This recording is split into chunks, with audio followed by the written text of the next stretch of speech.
दरम्यान याच संदर्भात सामाजिक कार्यकर्त्या अंजली दमानिया यांनी एक महत्त्वाचं ट्विट केले। त्यांचं ट्विट आपण पाहूया। मी 1 महिन्यापूर्वी हे बोललेले खडसे पुन्हा भाजपमध्ये जाणार।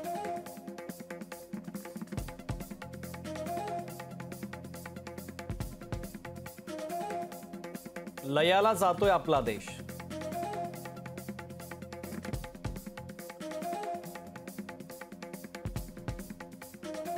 कळस म्हणजे त्यांना राज्यपाल बनवणार म्हणजे सगळ्या भ्रष्टाचाराच्या केस संपल्या।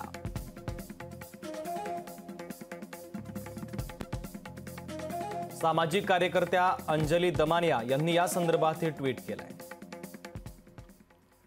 दरम्यान 6 मार्च रोजी देखील त्यांनी एक महत्त्वाचं ट्विट केलेलं होतं। त्यांचं ते ट्विट देखील आपण पाहूयात।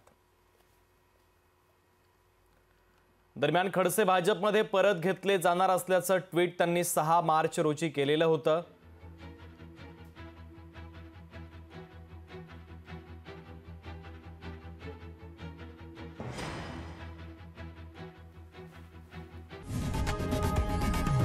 लोकशाही मराठी ऐका, पहा, जागरूक रहा।